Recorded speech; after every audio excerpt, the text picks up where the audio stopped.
Big boss episode ಅನ್ನ ನಡೆಸಿಕೊಡೋದನ್ನ ಇದೀಗ ಹಿಂದೆ ಕೂಡ ಸುದೀಪ್ ವಿವಿಧ ಕಾರಣಗಳಿಂದ ಅಂದ್ರೆ ತುಂಬಾ ಕಾರಣಗಳನ್ನ ಇಟ್ಕೊಂಡು ಕೆಲವು ಬಾರಿ ಮಿಸ್ ಮಾಡ್ಕೊಂಡಿದ್ದಾರೆ. ಅಂದ್ರೆ ಒಂದು ಎಪಿಸೋಡ್ಗಳನ್ನ ಮಿಸ್ ಮಾಡ್ಕೊಂಡಿದ್ದಾರೆ, ಮಾಡಿಲ್ಲ.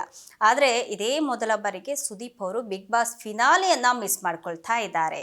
ಪ್ರತಿ ಬಾರಿ ಬಿಗ್ ಬಾಸ್ ಫಿನಾಲೆ 2 ದಿನ ನಡೀತಾ ಇತ್ತು. ಆದ್ರೆ ಈ ಸೀಸನ್ ನಲ್ಲಿ ಅಲ್ಲಿ ಒಂದೇ ದಿನ ಫಿನಾಲೆ ನಡೆಯುವಂತೆ ಆಗ್ಬಿಟ್ಟಿದೆ ನೋಡಿ.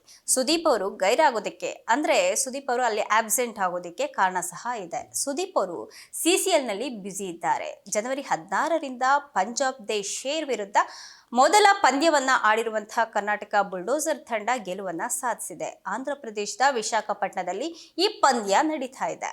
ಇನ್ನು ಆಟ ಮುಗಿದ ಬಳಿಕ ರಾತ್ರೋರಾತ್ರಿ ಬೆಂಗಳೂರಿಗೆ ಬಂದು ಬೆಳಗ್ಗೆ ಬಿಗ್ ಬಾಸ್ ನಡೆಸ್ಕೊಡೋದು ಅಂದ್ರೆ ಅದು ಅಷ್ಟು ಸುಲಭವಾದಂತಹ ಮಾತಲ್ವೇ ಅಲ್ಲ, ಅದು ಅಸಾಧ್ಯವಾದಂತಹ ಮಾತು.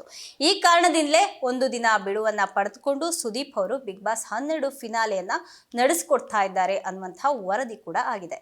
ಇಂದು ಪ್ರೀ ಫಿನಾಲೆ ನಡೀತಾ ಇದೆ. ಇನ್ನು ಅದಕ್ಕೆ ಸುದೀಪ್ ಅವರು ಬರ್ತಾರೆ ಅನ್ನುವಂತಹ ಮಾತುಗಳು ಕೇಳಲ್ಪಟ್ಟಿದೆ. ಹಾಗಾದ್ರೆ ಇಂದಿನ ವಿಶೇಷತೆ ಏನಿರಬಹುದು? ಮೂಲಗಳ ಪ್ರಕಾರ ಇಂದು ಸಾಮಾನ್ಯವಾಗಿ ಎಪಿಸೋಡ್ ಪ್ರಸಾರ ಆಗುತ್ತೆ ಅಂತ ಹೇಳಲಾಗ್ತಾ ಇದೆ. ವಿಶೇಷವಾದಂತಹ ಡ್ಯಾನ್ಸ್ಗಳಿರಬಹುದು ಅಥವಾ ಈ ರೀತಿಯಾಗಿ ಏನೇನೋ ಸ್ಪೆಷಲ್ ಪ್ರೋಗ್ರಾಮ್ಗಳನ್ನ ನಡೆಸಿಕೊಳ್ಳುವಂತಹ ಒಂದು ಪ್ಲಾನ್ ಇದೆ ಅನ್ನುವಂತಹ ಸಾಧ್ಯತೆ ಕೂಡ ಇದೆ.